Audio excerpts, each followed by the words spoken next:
What's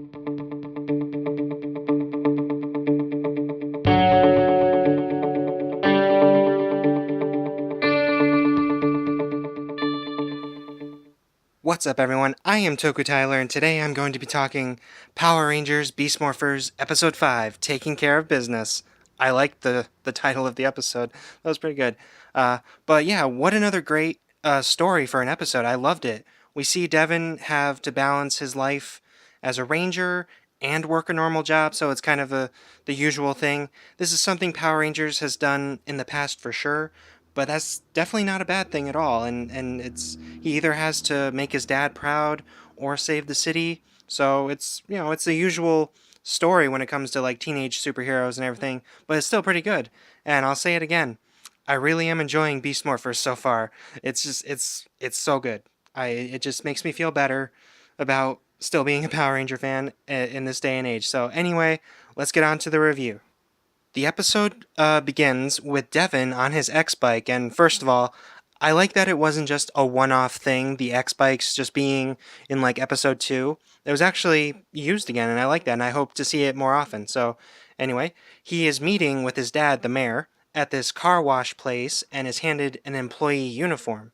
Turns out, Devon's dad got him a job because he thinks Devon is still just playing video games and doesn't know his son is the Red Ranger.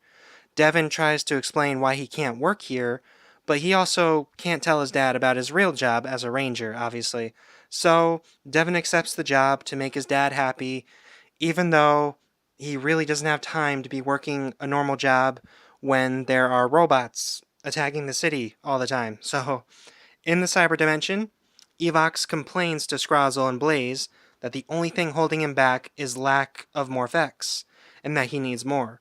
Blaze tells Evox of a plan to create a Robotron powerful enough to cut into a Morph-X tower, and it will supply him with an ocean of Morph-X. So he has a plan to get a lot of Morph-X, a lot more than they've gotten in the past. Evox approves of the plan, but tells Blaze that this plan had better work, because a lot of times the plan doesn't really go over very well, and it's usual for villains to lose like that, but we'll see that he doesn't actually lose this time. But anyway, at Grid Battle Force, Devon walks in and asks for an explanation as to what is so urgent that he had to be pulled out of his job like this to Ravi, Zoe, and Nate. Being silenced by Commander Shaw, she introduces the team to General Burke, so he's like a more higher up kind of guy. Burke tells the team that it's time for Grid Battle Force to go on the offensive. Also, that Ben and Betty are the General's children, and I love that Zoe said that explains a lot. So, I always wondered why Ben and Betty worked at Grid Battle Force. Turns out their dad is one of the higher ups, so they got hired because of him, probably. Ben and Betty introduced the team to their Doggotronic, which is composed of parts left over from past fights, from all the Tronics they blew up and everything, and that they reprogrammed it to listen to certain commands. After Ben and Betty demonstrate a few commands, which the Doggotronic, sorry, it's hard for me to say, he obeys the commands. Betty orders it to attack, but instead of attacking a mannequin, the Doggotronic chases after Ben through the lab, with Benny following after him. And so once again, Ben and Betty get into some trouble, and it's not that bad, actually. I don't feel so bad about Ben and Betty's part in this episode. It's actually pretty okay. But then Nate says that they were onto something. Nate tells General Burke that pieces of Evox's Gigadrones get left behind after each battle. So after they blow up, there's actual debris, and that they may have technology left behind that they can use. So Commander Shaw tells the team to start gathering whatever pieces they can find from the Gigadrone sites. Afterwards, Devon apologizes to Ravi and Zoe for not realizing that the general was coming. Feeling annoyed, Ravi asks Devon how long he has to work at the car wash. Devon tells the two of them that he has to work there until he can prove to his dad that he's responsible because he can't tell his father about his ranger identity, and so he has to work this to gain his father's trust. He also realizes that he's on his lunch break and that he needs to finish his shift, so Devon has to leave. Zoe tells Devon that she and Ravi will handle the Gigadrone parts collection while he's at work. While Devon is working at the car wash, Ravi and Zoe begin collecting Gigadrone parts with their Zords. Devon continues working, and then Mayor Daniels comes by offering to take Devon to lunch. Telling his father he still has some work to do, Mayor Daniels takes his jacket off, decides to tell Devon a few of his secrets. Devon doesn't believe his father ever worked at a car wash, but Mayor Daniels says a cool line about that's how he paid for his dates with Devon's mother. So when he was dating Devon's mother, he was working at the car wash to get money. So he was kind of broke back then. So Devon's father wasn't always all business all the time. He was actually like Devon when he was younger. So it's a pretty cool moment for Mayor Daniels and his son. I like it. At a construction site, Blaze shows up with Scrozzle's equipment to create Slicertron from a power saw. So he plugs in the key to this power saw kind of machine and creates Slicertron. And this is a pretty cool Robotron. I know I don't talk about the Robotrons that much. They are actually really cool. I just don't really have a favorite. I think they're cool. I don't know. I like that they come from everyday objects. So anyway, Commander Shaw calls in and tells Ravi and Zoe to go to the construction site where Blaze and the Robotron have been spotted. Commander Shaw tells the two that she'll contact Devon, and they head off. As Devon finishes up with his father, he gets back to work, not realizing that his communicator is being called, but it's off to the side where he can't hear it, so he doesn't know that Grid Battle Force is trying to contact him. He doesn't know about Blaze and the Robotron. When Zoe and Ravi arrive, Blaze makes a joke about them being understaffed, and it made me laugh. I liked it. I love Blaze. I just think he's a good villain. I like him. And then they transform to fight Blaze and Slicertron. Back at the car wash, Devon realizes his communicator has been beeping this whole time, and Commander Shaw tells him what's going on. Ravi and Zoe continue fighting, only to get trapped by falling debris from Slicertron's attack. Just as Blaze thinks he has won, Devon speeds in to save his teammates with this cool tornado move. It's a good use of his speed powers, so he starts running in a circle around Ravi and Zoe, lifting the debris, creating a tornado. I just thought that was really cool. I love that. After Blaze and Slicertron retreat, the team demorphs, and Ravi and Zoe call out Devon for being late. When Zoe tells Devon he needs to quit his job, Devon tells them that he can't because he's happy to see his father so proud of him. Just before Devon leaves to stay late at work, Nate calls in and tells the team that the Gigadrone parts they've collected won't work because they were destroyed. The Gigadrones were destroyed, and now their pieces don't really work. So he needs a Gigadrone intact to use its technology, basically brand new. So that's going to be very hard for them to get, they realize. So there's that. Back at the car wash, Devon is told that if he leaves one more time, he's fired. So if he has to go off again to do Ranger stuff, he's going to lose his job and his dad's, respect, obviously. Zoe and Ravi show up to help Devon, which is a very nice moment.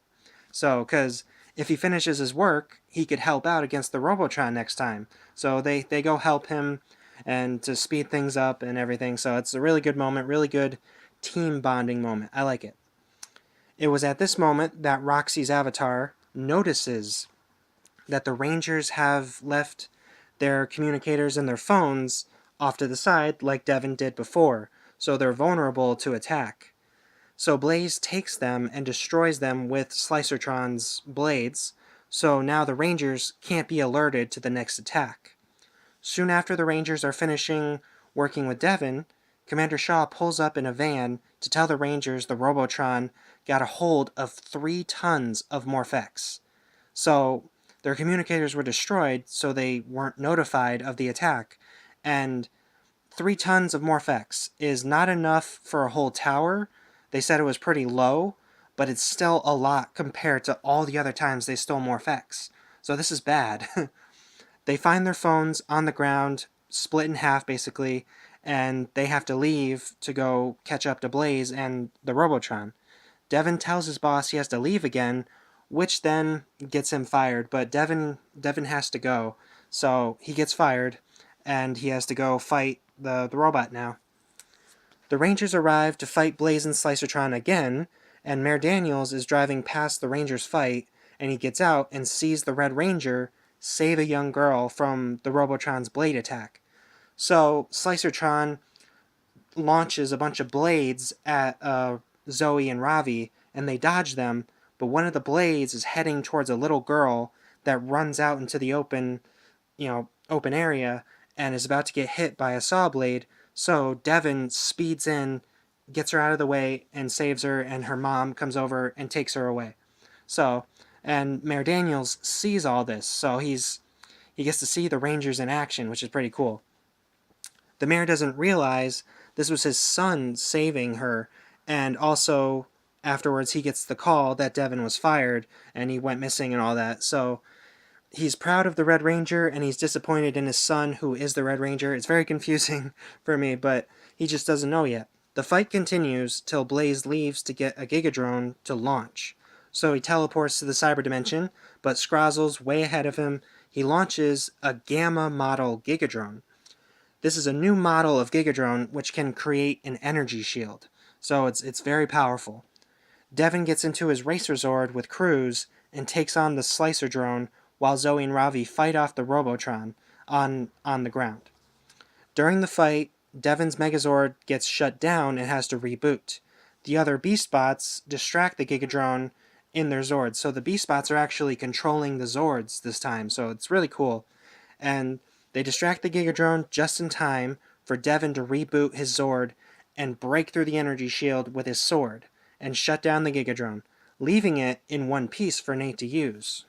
So instead of defeating the Gigadrone this time, they actually have it in one piece and they just shut it down, shut its system down, so now Nate can use the technology and gather some data.